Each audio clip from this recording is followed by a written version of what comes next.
Good morning mga ka-Agree with PH Tips, ka-farmers, kamanal, na magsasaka. Time check 6:06 at ayan, iikot tayo saglit para makita nyo na itong standing crop natin. Next week papaanin na tayo, mga 15 siguro. Patapusin lang po natin yung grand field day ng Malig Isabela na magaganap po dyan sa dyan banda sa drone direct seeding, na mas marami sa Victoria, Malig Isabela, pero diyan mismo sa co-op, sa FST co-op na magaganap yung venue diyan banda, yung malaking co-op po ng Malig Isabela, at member din po tayo dun. Okay, yan, iikot tayo saglit. Yan na yung inbreed natin, nasasagad naman. Pansin nyo yung batok nakasagad. Okay siya. Ipupurify natin, kukunin natin ulit yung mga magaganda na uhay at itatanim ulit. Okay naman, ayan, isasagad naman. Okay, tara, at iikot po tayo para makakapagpasya tayo at makikita nyo rin. Doon tayo, doon sa nakahiwalay, kasi kung na yan, kitang kita na. Tapos doon na ani na yung mga nakapalibot sa atin. Yung nandun malalim, NK na ani na yung 1.6 din. Konti na lang yung natira dyan. At tara. Ito lang yung medyo mauhuli dito. Itong naka-shaded natin, pero sakto next week ito. Konti na lang yung green. Okay, at baka hindi na rin mapipitak yung green nito. Green nga yung plug leaf shape pero hindi na mapipitak. Yan, kalalaki. Siyempre, ang lalaki ng plug leaf shape dito, ang tangkad. Mabot yan ng halos leeg na yung plug leaf shape. Siyempre, mas malalaki yung magiging butil niyan.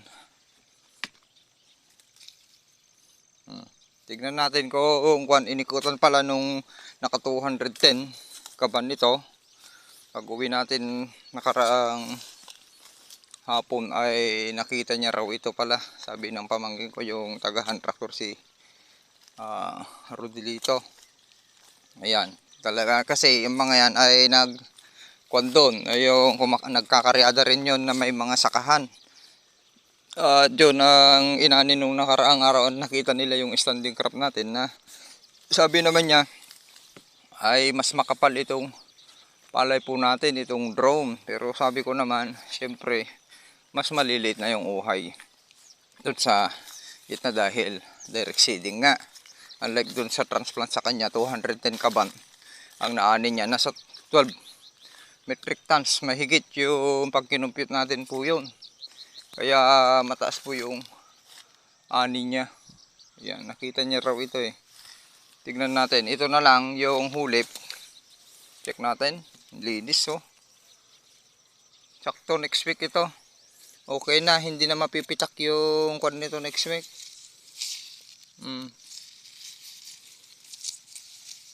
Sakto lang. Kasi ito yung mga kwan natin, yung hulip na tapos mas mababa dito, binabagsak natin, mas maraming N yung napunta dito. Kaya ano, tignan natin tignan nyo kung kabilis magpabitak. Bitak-bitak na yan. Mabitigas na. Nakasagad naman tignan nyo. Yan, dyan tayo lalakas yung ani po natin dahil yung jackpot 102, itong variety na to ay napakainam na itanim dahil mabilis lang mabuo yung batok nito. Nakaisagad natin. Okay, may kwan man dyan, konting ipa na lang. Kaya siguro nasasabi nila na mas malakas daw yung tansya nga niya. Sabihin ko na yung tansya niya, yung naisakay ko papunta dun sa kay Kagawad Balagan, yun yung naka-assign nakagawad sa pumupunta dyan sa DA, sa agriculture. Yung bayaw ko ay sabi niya medyo talagang excited pa na nagpa-kon sa atin, padamag sa Ilocano, yung pinaalam sa atin na mas malakas yung anihin mo. Sabi niya 200 din yung inani ko.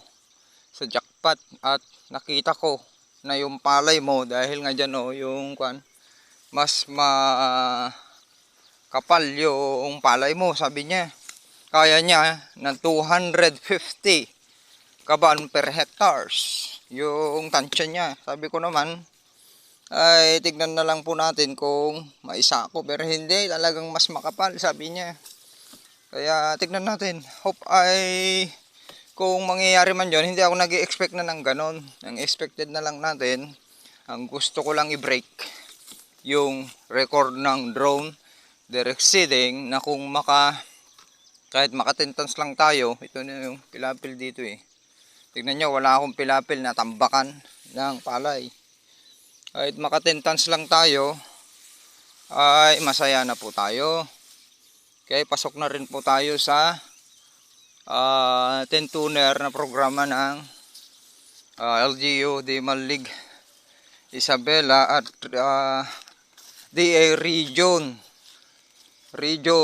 Field Office at yung Leeds Agri Company na pagmamayari nila itong jackpot 102. Ito na lang yung medyo green pala. Di ba kalalaki yung palay, mas malalaki yung naging butil dahil ito ay naihulip ito 1 meter, inubos ng daga ito banda. Kaya tignan nyo, yun lang nahuhuli. Tara doon sa dulo para makita nyo. Ito naman mas green dyan, syempre may ammonia po dyan, dating bagsakan ng tae. Tara doon, pause. Dito na tapos tayo banda. Ito yung pinakadulo ng sakahan natin, may natira pa dyan malalim kasi NK. Check lang natin ito, mas greener dito.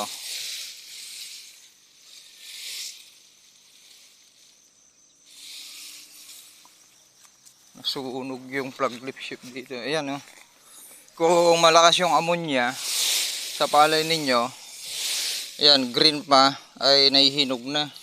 Ang maganda dito, ang bigat, ang kapal nito. Ang maganda ito, sakto sa next week ay yung green yan ay nasa soft dough stage na. Okay pa rin yan, kahit na green pero matigas na. Ang kapal ng uhay okay naman siya. Tapos yung na burn effect sa atin, yan yung dinaanan natin nakasagad din yan dahil nga halos may laman na nung nagkuhan tayo. Gano'n yung i-achieve ninyo. Kaya hindi apektado yung na burn effect, yung plug lip shift, hindi apektado, may laman pa rin. Okay, magaling itong palay na to. Sinasabi ko na sa inyo, ito yung NK, ang ganda rin. Ang lakas din itong NK yung mga kasabay natin. Nakabukas na yan, ang tangkad ng palay dito. Planting height dito hanggang malapit dun sa liig. Tignan natin kung naisagad dito dahil dito na yung pinakamalalim. Kita nyo? Kaya pala nasasabi nilang yun nilang maniwala na yun lang yung ani natin, dahil makikita nyo ang kapal. Nakatagilid ng mga malambot dyan banda. Ninyo, ito yung katabi natin, nakasagad din yung NK. Ganda rin. Yun nga lang mas maliit yung mga butil. Doon siya nakukuhan, halos muntik na mag times 2 dyan sa butil ng jackpot. Kaya ang mangyayari dyan, yung isang puno ng jackpot kumpara dun sa NK5017 ay ang katumbas niya yung isang dalawang puno, tatlong puno, ganon yung parang katumbas niya. Kaya mas malakas itong jackpot ngayon. Tignan nyo yan, nakatagilid daming uhay. Pero may tagi-isang full smooth natin. Kung computein nyo yan sa 1 meter by 1 meter, compute nyo 1 meter by 1 meter kudrado, kung may nakita kayong 1 to 2 panicle, or 9 panicle dun sa greens na may full smooth, kasi nga yan ay bibitak. Lalim mo, bibitak na ay sa 1 metro kwadrado, ganyan, 1 meter kwadrado na ganyan. Tapos may matikas na talaga. O, tingnan nyo, ito na yung pinakamalalim. 1 metro kwadrado, may kinakita kayong full smooth na sa siyam na puno na lang, at may tag 1 to 3 ganyan. O, tignan nyo, tanggalin natin. Yan yung talagang dahil sa lintog bumibitak, magkaka-full smooth. Ayan. O, ang losses nyo lang dun, wala pang 1%. Point, kung lang yon, i-multiply ninyo sa 1 hektarya yon. Kung kukunin nyo, point lang ang losses nyo sa 1 hektarya doon. Wala pang halos 10 kilos lang. Sabihin na natin yung 1 meter by 1 meter kwadrado ninyo, nag high nitrogen kayo, at may pumutok na butil. Dahil sa nababasa naman yan, nakabukas, ay tutubuan yan ng may silya. Okay? Ayun, may tigi-isa. Ay 10 kilos lang. Kaya hindi siya ganun na kabawasan sa ani po ninyo. Mas malaki babawas ng rice bag. Nakalaylay na sakto. Next week yan ay nakaganyan na. Wala nang green. Yung green, tignan nyo yung green nya. Ang puti kasi nitong green, pag nabilad dito, hindi na mapipitak. Kaya pwede na. Actually yan, ganyan na hinog ng palay ay pwede na. Kaso nga, yung hulip, isasagad din natin. Tapos kung walang presyo, kakrap cut ito.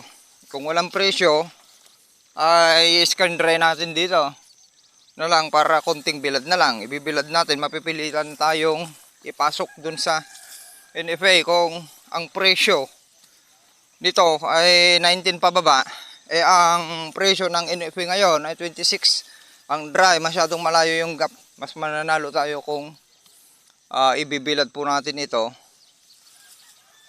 at makakatulong pa tayo sa mga magbibilad. Okay, yung makakapagbigay pa tayo ng trabaho, para isang beses na, hindi noon nakagaya noon nakarang dry season yung ibinilad natin, yan lakas din, ay 58 lang average natin noon doon. Pero ang lakas, hindi ko nababanggitin kung anong kwan yun. Puntahan nyo na lang sa YouTube channel, nandun naka-upload. Umani po tayo doon, 2 variety, kasi kung isang variety sana yun, ang gandang computed. Umani tayo doon sa ng 11.68 metric tons. Kaya ito ngayon, nakikita ko ay mukhang mas marami tayong aanihin ngayon. Ayun, nasatsat na ng harvester, nakuha na yun, ang daming laglag. Itong kwan nito, ang lakas din. Itong inani dito, nakakwan din ito. Halos nandun din more or less. Halo-halo kasi jackpot. Tapos, jackpot. Yung kwan dito, NK triple toe. Tsaka SL20, hiningi lang kasi yung kwan dito. Nakaani ito ng, nakakwan din, malapit sa 10 tons. More or less 10 tons yung kinukompute ko. Naani nito. Nakaraang kwan. Lahat ng mga nahuli dyan, nakapalibot sa atin, ay kahit yung triple toe ay konting-konti na lang para maka 10 tons. Ito yung uhay ng NK. Nakasagad kasi, pero ang problema, mas maliliit siya kumpara dun sa ito, sa jackpot. Nakita nila ito kasi nga dyan sila matatanaw nila, tanaw na tanaw. Tapos kita nila dito kung gaano kakapal, tapos nakasagad. Kaya masasabi nung top fielder na yon, naka-record na yung kabagis ko raw yun. Ninong niya sa kasal si father. At siya rin yung nagkukan dito. Siya rin yung tawag doon, nagkakaryada dito. Kaya pag nakita ako dyan, sinasalubong ako. Kahit yung nagkanal dito, tinatanong ko kung kailan yung paani natin. Parang sila pa may excited sa atin. Kita nila na yung uhay ng palay natin nakasagad. Kaya masasabi nila na kaya umani ito ng 250 per hectare. Kung 250 per hectares natin dito, dapat ang anihin natin dito na kaban ay sa 2.43 na lang kasi ito. Wala ng 2.5 dahil nakuha na ng pigiri. Ang dapat anihin natin dito ay 300 mahigit na kaban. Malaki yung increase ng ani natin kumpara nung nakaraan resin. Tapos yung bigat nito, expected nyo na ito, ganyan, na nasasagad. Halos wala nang lalabas na chok. Okay, at ipa, yung ipa naman ay matatanggal. Halos wala nang choky. Sa batok ay 58 pataas to 60 na yan, mahigit. Pag in-average natin po ito. Ganun yung kanyo kung may nabalitaan kayo na umaani ng 10 tons pataas. Expected po yon na ang bigat ng palay no ay 58 pataas na. Pag ganun, ganun lang kasimple na kumputin yung mga umaani ng 10 metric tons. Signan nyo kalalaki na ng bitak ko. Ganyan lang magpatigas. Buntik pa tayong mabitin. Buti nga.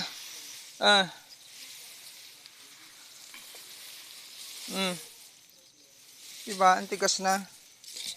Pwede na. Hindi na malulubog yung kanyan. Ngayon lang tayo nakapagpatigas. Maganda para ang problema natin ngayon. Bawal magsunog ng dayami. Tapos ang kapal ng dayami, dikitan na. Gagawan natin ng paraan. Iispirahan natin ito ng pampabulok. Kaya pwede na yung i-spray natin YM. Pasundan natin kaagad. Babara ng tubig. Tapos isprehan ng pampabulok para mabulok. Dito na yung nakahiwalay natin dito sa hinog na rin. Sakto lang pala. Halos wala ng green. Ang lalaki ng sorry. Lalaki ng bitak dito sa taas. Ito yung before and after natin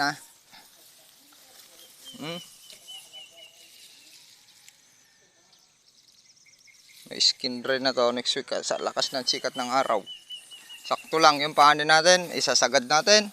Bali 112 days ito. Actually ngayon 112 days na. Sa Harvest Festival, imbes na bukas, naiurong ng isang araw. Kaya naging sa 14 sa Martes 115 days 115 days natin ito ipapaani. Sakto dun sa tawag doon. Ay ngayon pala 111 days. Sakto 115 days sa Wednesday. 114 days sa 114 days sa Monday bukas. Okay?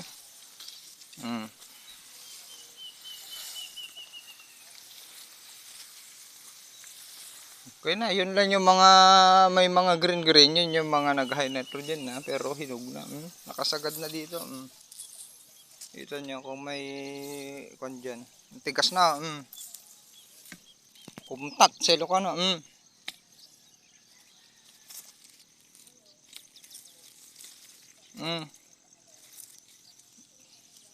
May lalabas na kung man dyan. Ang parang naging ipa na lang natin po dyan, may lalabas na ipa dyan, 1 in 2. Ang parang naging ipa na lang natin dyan na konti ay yung bumitak dahil sa lintog ay hindi na kinaya noong skin. Ay talagang pupwersahin niya ay bumitak. Hinog na. Tapos meron pa tayong, okay, 2 days na lang. Sakto. Yung kaya itong variety na to, kung gusto yung isagad, Precision. Kaya niya ng 112. Tama yon 112. Maaga masyado yung 110. Nasa kon pa lang yun. 85 to 90% sa 100. 10 days nitong variety na to.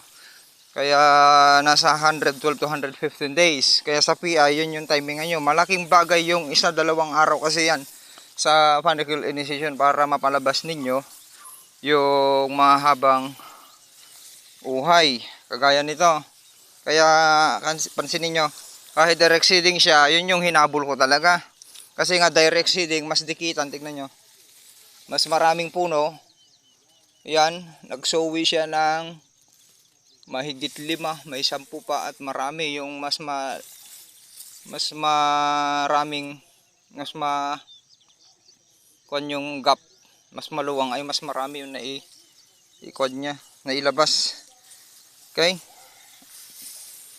Hope ay pag-pray natin, mag-cheers pala tayo na mai-deliver natin na maayos yung speech natin para sa testimony dito sa drone direct seeding. Dahil tayo naman ang itinuro ng mga farmers nung nag-meeting at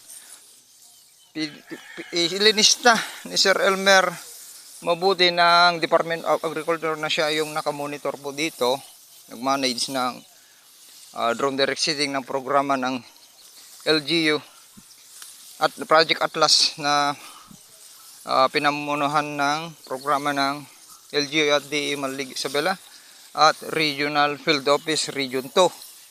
Okay? At hope ay may deliver natin ng mabuti yung testimony po natin. Based sa nakikita nyo naman, experience, at ang makuha natin doon ay labor at cost at yung time. Yung matitipid natin doon at yung profit. Okay? Yun yung magiging benepisyo po natin sa paggamit ng drone direct seeding, dahil kung ikukumpara natin sa experience natin since 2015 na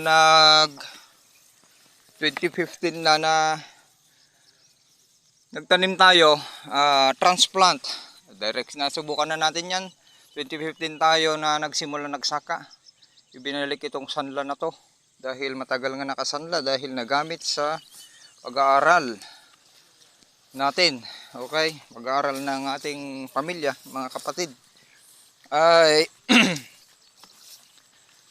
based sa transplant. Siyempre okay pa noon dahil mura pa. Ngayon umaabot na ng 9,805, tapos every cropping napabalitaan pa natin hanggang 10,000 to 12,000 ang tanim bunot ngayon dito sa Pilipinas. Okay, dito naman sa area natin, kung hybrid, mas mataas, 8,500. So, bali 12,500 yung binibigay natin dito na labor. Hindi na dadaan dun sa gitna. Sa last na ikot na lang natin next week bago magpa-harvest. Yun yung kwan natin, 12,500 plus, hihingi pa ang mga yan ng merienda. Plus, siyempre, kamag-anak mo yung mga nagtatanim, kamag-anak ni Mrs. pala. Yung mga manananim natin dito, yung mga lalaki, hihingi din ng pabaon. Yun yung silver. Okay? Hihingi ng silver na 4x4 at bilog. Kaya yun, kaya yung nagagastos natin doon ay halos hindi lang 12,500. Samantalang noong dumating itong drone direct seeding, tapos pala, kung naubusan sila ng punla, sa time naman, ay matagal. Aabot yan ng hanggang hapon pa, hanggang 12 to 3, ganon, ng hapon. So, halos isang araw tayo na nagbabantay. Tapos, ilinalapit natin yung kung wala ng punla, agsibar sa Ilocano, yung ilalapit natin yung kulang na punla. So ang daming pagod sa farm labor na lang ay maraming pagod. Unlike nung dumating dito sa ito drone direct seeding, ay nandyan lang tayo, ikinarga lang. Ang nagpatagal lang kasi kinumpute ko yan, naka videos din. Kung gusto nyo makita ng actual farming po natin, actual na nangyari ng ginawa ng LGU, DE Malig Isabela at DE Region 2 Regional Field Office, ay makikita nyo yan sa YouTube channel natin, Agritipid PH, na talagang may ebidensya. Yung pagload lang, dahil tayo yung last nga na dito, iisa lang tayong sumubok dito sa area po natin dito, banda, dahil gusto ko ring patunayan at ipakita, may experience kung gaano kaganda itong drone direct seeding, dahil halos ito na lang yung hindi natin na subukan na pamamaraan ng pagtatanim ng palay na may mas bagong teknolohiya, advanced technology sa pagpaparming. At napatunayan natin na yung pagkarga lang ang nagpatagal. Once na ikarga na yung binhi doon sa drone, na mapping na po yan, binapping na, ay halos wala pang 30 minutes na ikwinan nito na yung sakahan nasabugan. Okay? Wala pang 30 minutes, yun lang ang magpapatagal mag-load. Kaya ganun kabilis yung advantage sa time. Time management po. Ang daming matitipid. Okay? Yung hassle sa oras. Trabaho. Yun po yung advantage. Isang advantage ng drone direct seeding. Tungkol naman sa standing crop versus sa transplant. Sa transplant na lang natin ibabase. Kasi sa direct seeding ay halos tatalunin niya talaga kung yung sabog ng kamay. Okay? Kung sa transplant, kung sa standing crop, sa transplant, kaya niyang umabot yung palay natin na inaabot natin kasi yung planting height, kagaya itong jackpot, talagang inabot natin yung planting height. Itong jackpot 102 po kasi nito ay may planting height ito ng 109 cm base sa record ng Leeds Agri. Kaya yon yung talagang inabot din natin at naabot naman natin gamit yung drone direct seeding, dahil yung rate lang po naman ng calibrated na tinanong natin kay Sir Elmer Mabuti ng Department of Agriculture, na siyang nagmamanis ng programang ito na umiikot, ay 20 kilos lamang or nasa 25 rate kilos. Kaya ang laking tipid. Kaya ang nangyari lang yung pag-distribution sa seeds, siyempre mas dikitan siya ng mas half to 1 inches yung kanya, pero nung nagsowi ay mas makapal na po siya. Okay? Kumpara sa ani, hindi rin nagkakalayo. At halos tatalunin niya pa kung sa population density sa 1 meter by 1 meter. Marami. Konti lang yung kwan natin sa 1 meter by 1 meter, kasi po yan sa direct seeding sa 300 or 400 to 500 puno ng palay, kailangan natin mabuo sa isang uhay ay 100 to 120 greens lang ang bubuin natin. Maanin na po natin yung 10 tons. Hindi kailangan ng maraming butil, basta yung population ay marami. Mabilis lang anihin yung 10 metric tons kahit hindi mabuo yung batok kung maraming population. Hanggang next week siguro. Ayan, ganun na lang po, sharing. Next week po tayo magpapaanay, matapos lang yung